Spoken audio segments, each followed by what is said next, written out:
December 3rd, 1900, Volume 4. The nature of the most holy Trinity is formed of most pure, most simple, communicative love. This morning, as I was outside of myself, I found myself with baby Jesus in my arms.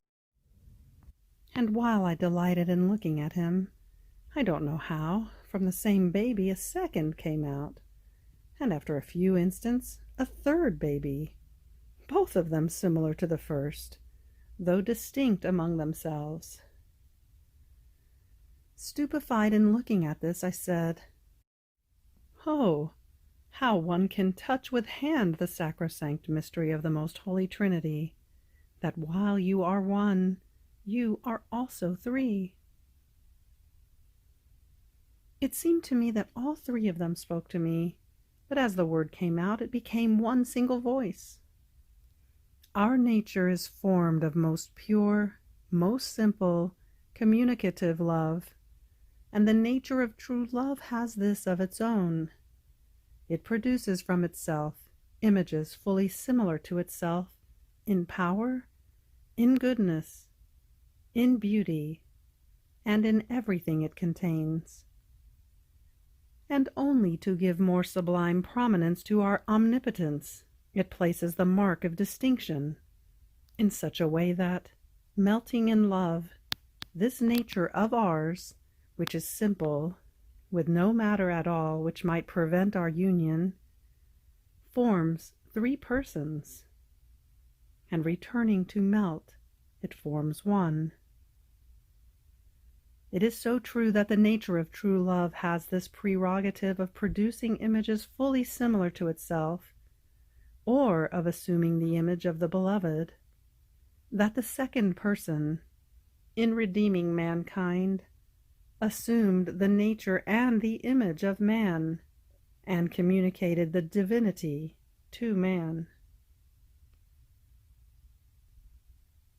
While they were saying this, I could distinguish my beloved Jesus very well, recognizing the image of the human nature in him, and only because of him I had the confidence to remain in their presence.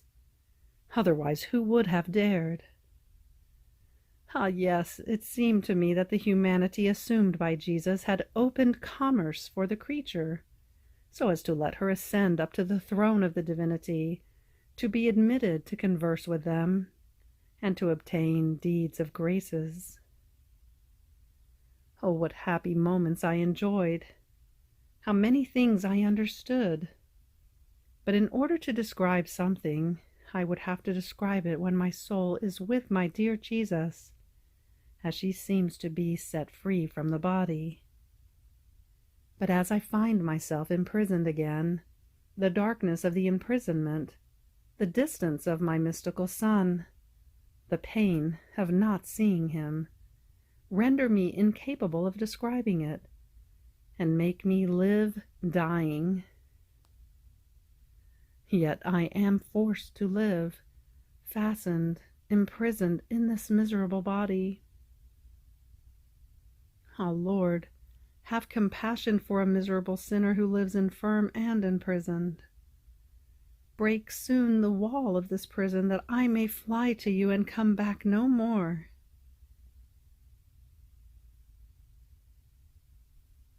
December 3rd, 1902, Volume 4. Disturbances with regard to obedience. Jesus reassures her.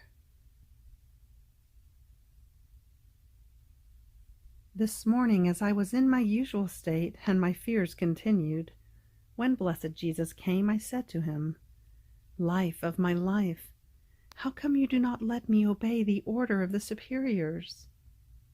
And he, "And you, my daughter, don't you see where the opposition comes from? It is the human will that does not unite with the divine, so that they may kiss and become one. And when there is opposition between these two wills, since the divine one is superior, the human will loses by necessity. Besides, what else do they want? I have told you that, if they want, I make you fall into that state. If they do not want, I let you obey. But as for the obedience that I should make you fall, and I should make you come round without their coming, leaving this thing independent of them and all at my disposal, this is up to me. Whether I want to keep you in this state for 1 minute or half an hour, whether I have to make you suffer or not, this remains all under my care. And if they want otherwise, it would be wanting to dictate to me the laws of how and of when. I am the one who must do things, and this would be wanting to meddle too much in my judgments and acting as my master, while a creature is supposed to adore, not to investigate. I was left incapable of answering. Seeing that I was not answering, he added, "This not wanting to persuade themselves grieves me very much. You, however, in contrasts and mortifications, do not keep your gaze on them, but fix it on me, who was the target of contradictions. And as you suffer them, you will become more similar to me. In this way your nature will not be able to move, and you will remain calm and tranquil. I want that, on your part, you do as much as you can to obey them. As for the rest, leave it to my care, without becoming disturbed."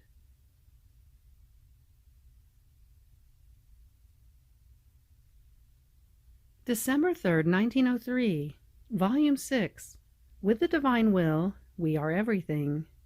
Without it, we are nothing. Continuing in my usual state, my blessed Jesus came for a little, telling me, "My daughter, any human action which has no connection with the divine will puts God out of his own creation. Even suffering itself, as holy, noble, and precious as it might be before my eyes, if it is not a birth from my will, instead of pleasing me, makes me indignant and is disgusting to me. O power of the will of God, how holy, adorable, and lovable you are! With you we are everything, even if we did nothing, because your will is fecund and gives birth to all goods for us. Without you, we are nothing, even if we did everything, because the human will is sterile and makes everything sterile." December 3rd, 1904, Volume 6. The mistakes, in quotation marks, contained in these writings. 2 questions to know whether it is God or the devil that operates in Luisa. Continuing in my usual state, I found myself outside of myself, cast to the ground, before the sun, whose rays penetrated through the whole of me, inside and out, leaving me as though enchanted. After much time, tired of that position, I began to crawl on the ground, for I did not have the strength to get up and walk. Then, after I struggled very much, a virgin came, who took me by the hand and led me inside a room, on a bed, in which there was baby Jesus placidly sleeping. Content for having found him, I placed myself near him, but without waking him up. After some time, as he woke up, he began to stroll on the bed, and I, fearing that he might disappear, said, "Pretty little one of my heart, you know that you are my life. Oh, please do not leave me." And he, "Let us establish how many times I must come." And I, "My only good, what are you saying? Life is always necessary. Therefore, always, always." In the meantime, 2 priests came, and the baby withdrew into the arms of one of them, commanding me to speak with the other. This one wanted an account of my writings, and was reviewing them one by one. Fearing, I said to him, "Who knows how many mistakes are in there?" And he, with affable seriousness, said, "What mistakes? Against the Christian law?" And I, "No, grammar mistakes." And he, "This doesn't matter." And I, gaining confidence, added, "I fear that it may be all an illusion." And he, looking straight at me, replied, "Do you think I need to review your writings to know whether you are deluded or not? With two questions I will ask you. I will know whether it is God or the devil that operates in you. First, do you think that you have deserved all the graces that God has given you, or that they have been gift and grace of God?" And I, "Everything by the grace of God." Second, do you think that in all the graces that the Lord has given you, your good will has anticipated grace, or that grace has anticipated you? And I, "Certainly grace has always anticipated me." And he, "These answers make me know that you are not a deluded one." At that moment, I found myself inside myself.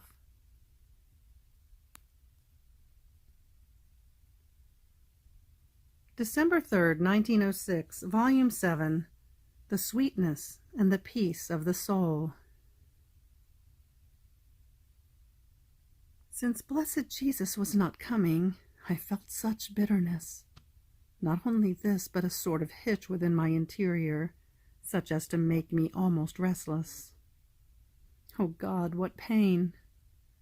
All other pains compared to this are nothing but shadows, or rather refreshment. Your privation alone can be given the name of pain. Now, while I was fidgeting, he came out, in passing, from within my interior, and he said to me, "What is the matter with you? Calm yourself. Calm yourself. Here I am, not only with you, but in you. And then I do not want this restless heart. Everything in you must be sweetness and peace, in such a way that it may be said of you that which is said about me, that nothing but milk and honey flows within me, symbolizing sweetness with honey and peace with milk. I am so filled and soaked with them that they pour out from my eyes, from my mouth, and from all of my works. And if you are not likewise, I feel dishonored by you, because while the one who is all peace and sweetness dwells within you, you do not honor me by showing even the slightest shadow of a resentful and restless heart. I love this sweetness and peace so much that even if it were about something great concerning my honor and glory, I do not want, I never approve, resentful, violent, fiery manners, but rather sweet and peaceful manners. In fact, sweetness alone is that which binds hearts like a chain, in such a way that they cannot unbind themselves. It is like pitch that sticks to them, and they cannot free themselves, and are forced to say, "In this soul there is the finger of God, for we cannot act otherwise." And then, if I do not like a resentful manner, not even creatures will like it. If one speaks about or deals with things, even of God, with manners that are not sweet and peaceful, it is a sign that he does not have his passions in order. And one who does not keep himself in order cannot order others. Therefore, be careful with anything which is not sweetness and peace, if you do not want to dishonor me. December 3rd, 1921, Volume 13. Redemption is salvation. The divine will is sanctity. I was feeling all doubtful and annihilated because of all that my Jesus says about his divine will.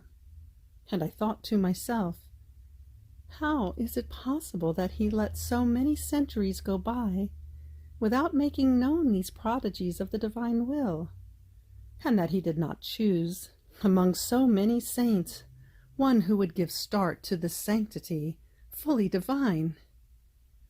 Yet there were the apostles and many other great saints who stupefied the whole world.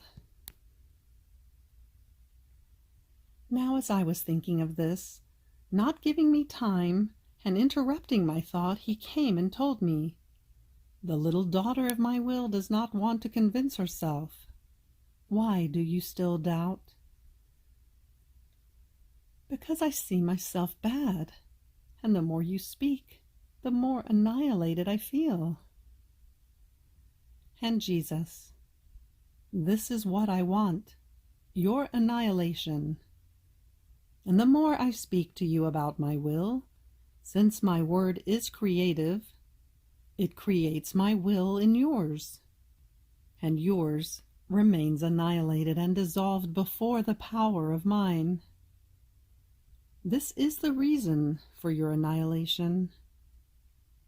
Know that your will must dissolve within mine, just as the snow dissolves at the rays of a burning sun.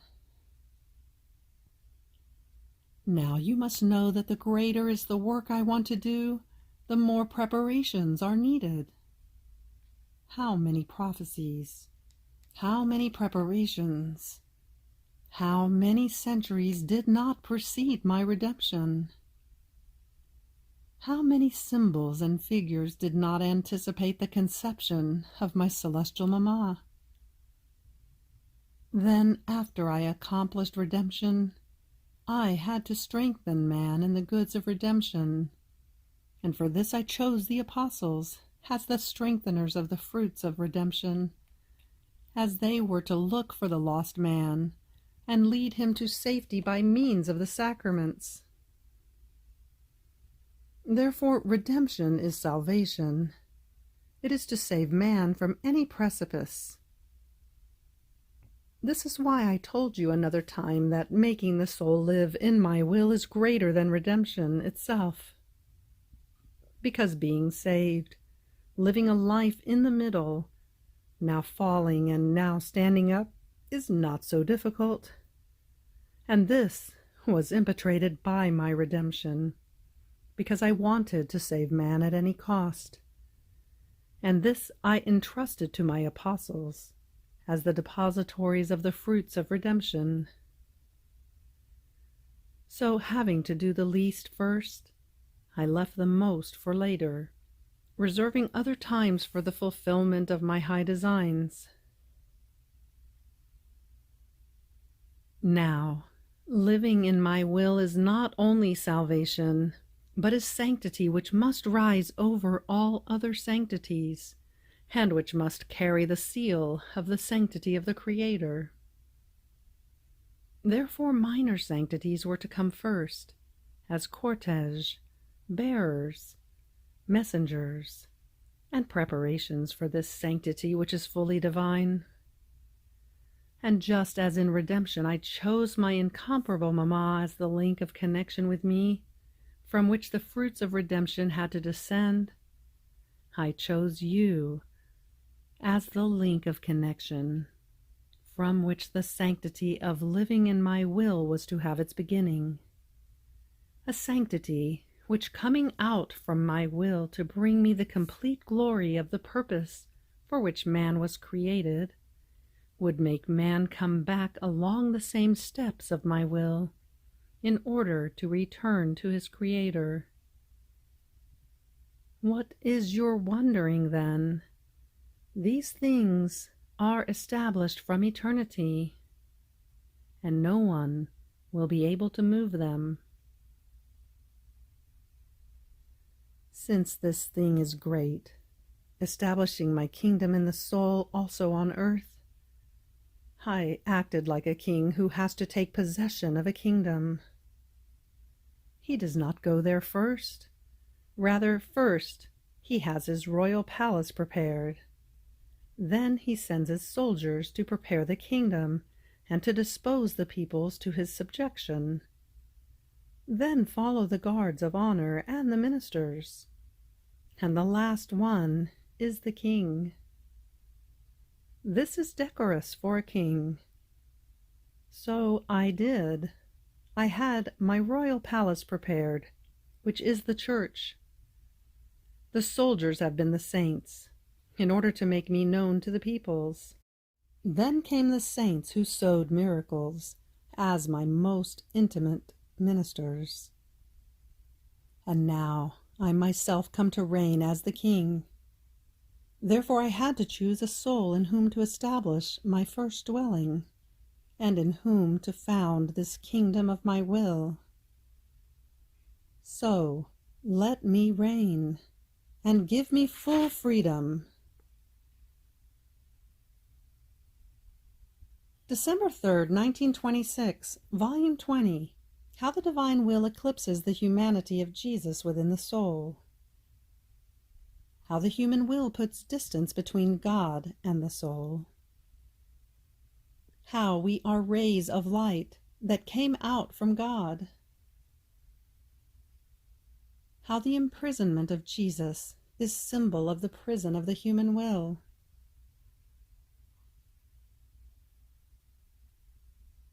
Continuing in my usual abandonment in my adorable supreme Fiat, I anxiously longed for my highest good, Jesus.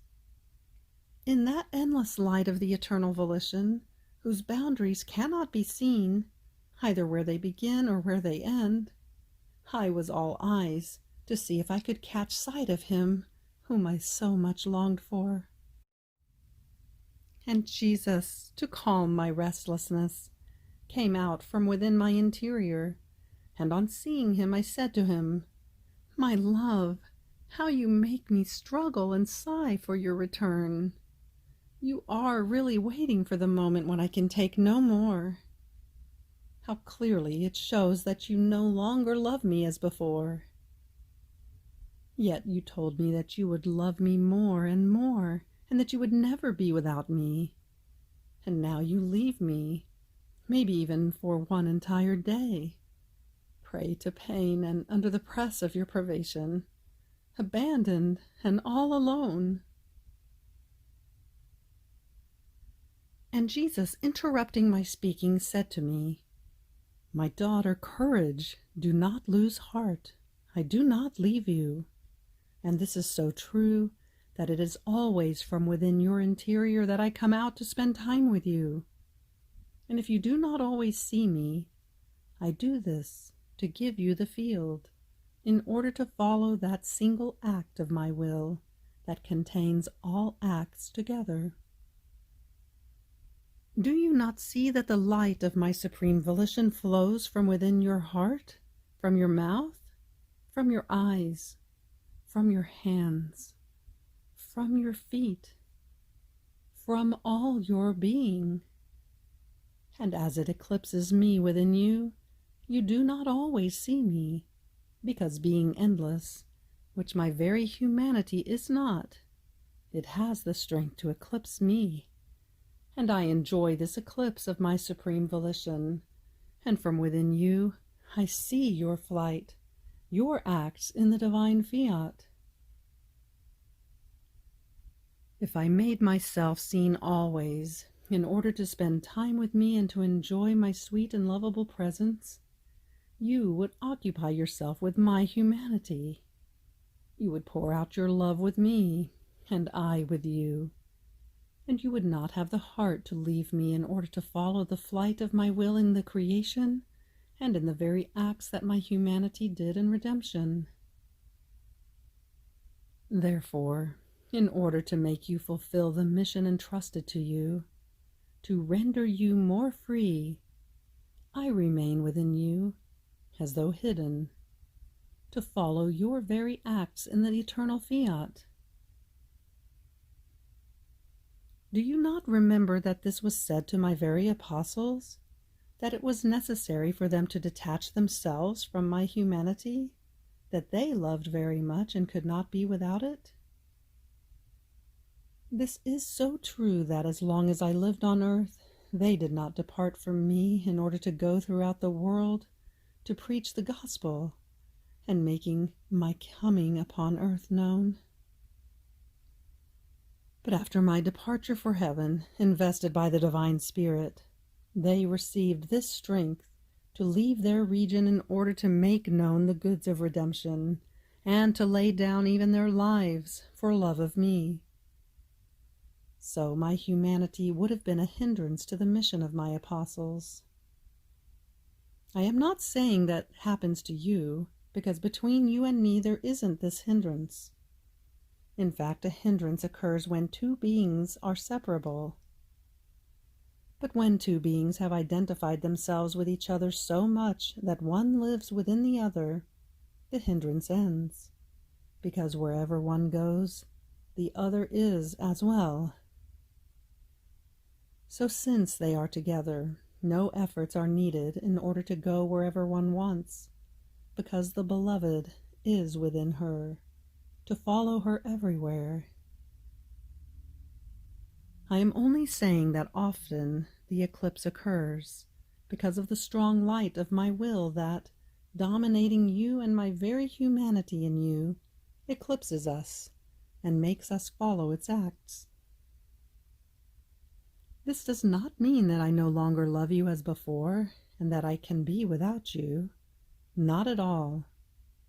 On the contrary, my will gives you the eternal and complete love of your Jesus, and placing it itself around me like a wall with its light, it does not allow that even for one instant I may move away from you. Do you know what puts distance between God and the soul? The human will.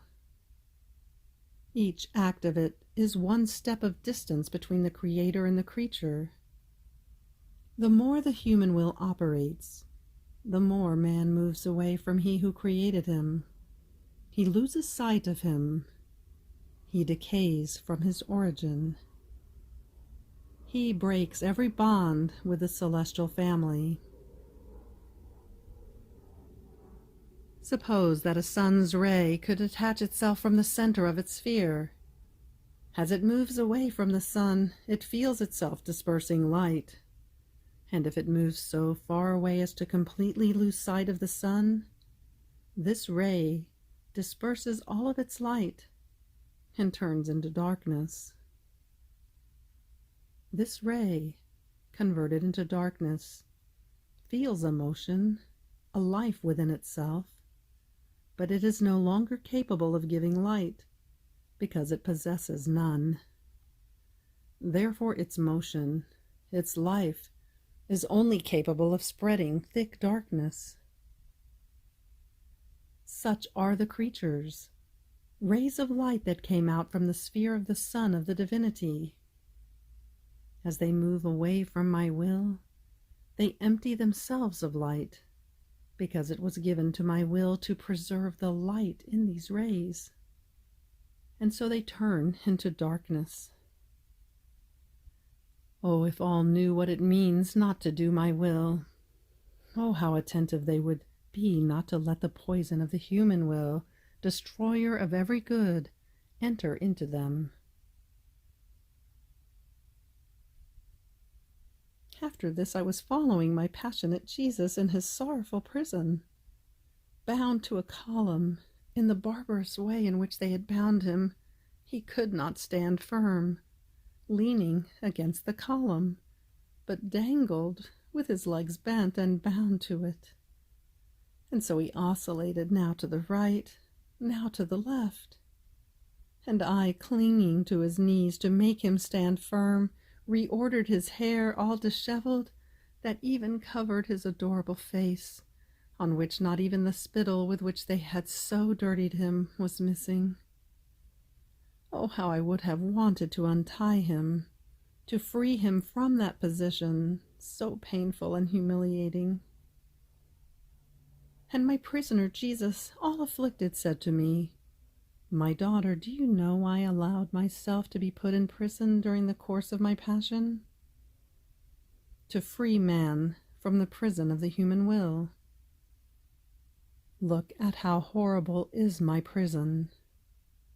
It was a narrow place that served to contain the rubbish and the excrements of creatures. So the stench was unbearable. The darkness was thick. They left me not even a little lamp. My position was excruciating, dirty with spit, my hair disheveled, suffering in all my members, bound, not even erect, but bent. I could help myself in no way, not even to remove the hair from my eyes that bothered me. This prison of mine is the true image of the prison formed by the human will of creatures. The stench that emanates from it is horrible. The darkness is thick. Many times not even the little lamp of reason is left to them. They are always restless, deranged, dirtied with most wretched passions. Oh, how much should this prison of the human will be wept over! How vividly I felt in this prison the evil it had done to creatures. My sorrow was so great that I shed bitter tears, and I prayed my celestial Father to free the creatures from this prison so ignominious and painful. You too pray together with me, that creatures may release themselves from their will.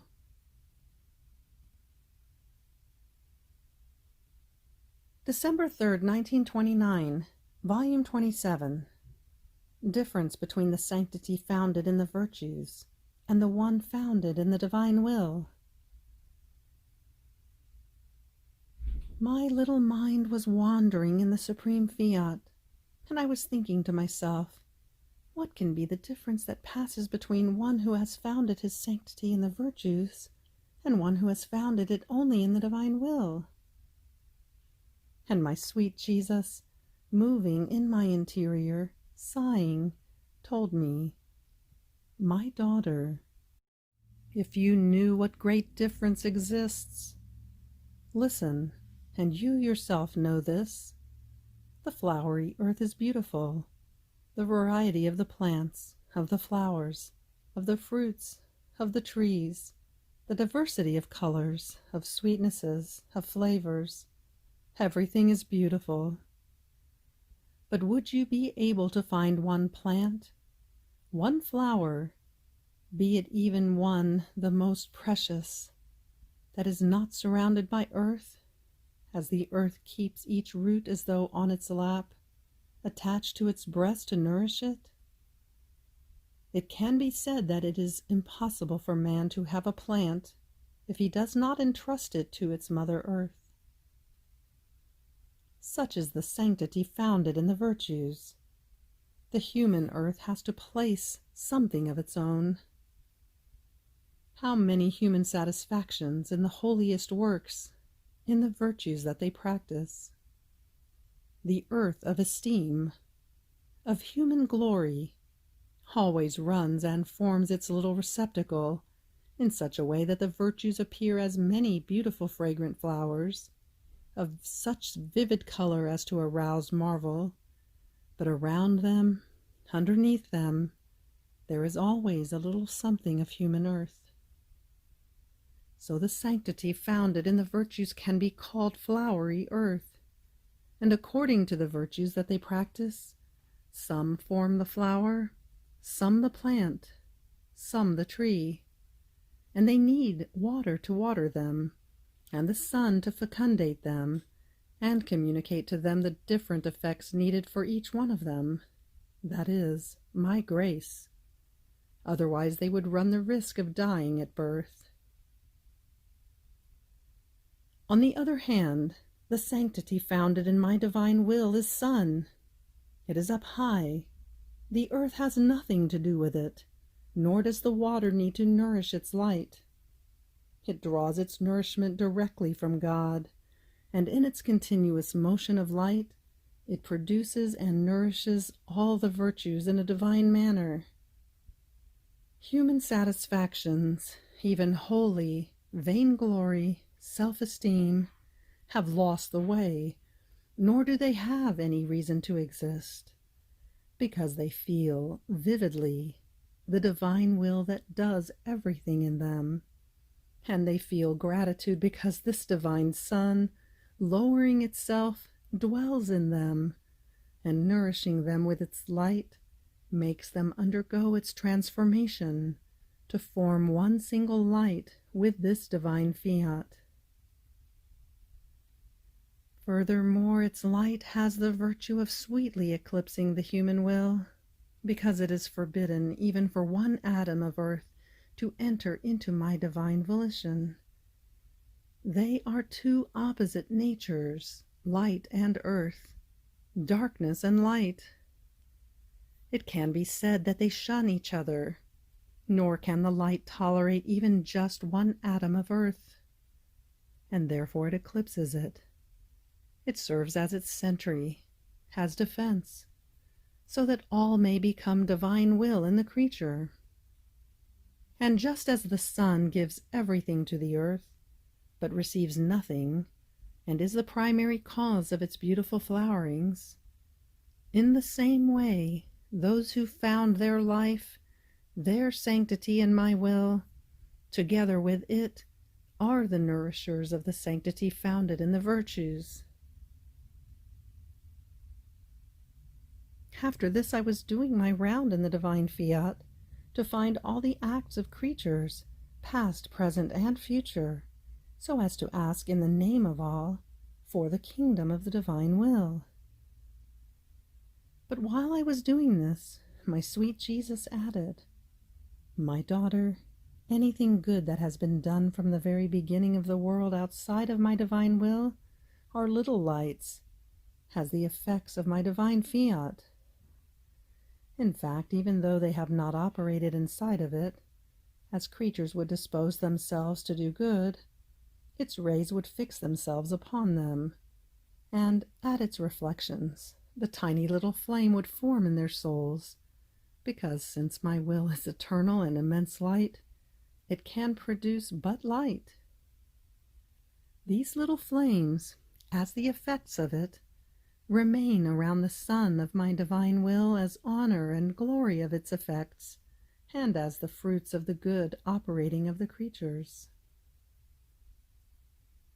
In fact, as they want to do good, its rays fix themselves upon them and give them the effects of the good they want to do. It can be said it is more than sun, that is such that, as it finds the good seed in the earth, its light warms it, caresses it, and communicates to it the effects to form the plant of that seed. There is no good without my will, just as there is no color, sweetness, maturity, without the effects of the light of the sun, so there can be no good without it. However, who can form the sun with her acts? One who lives in my divine will.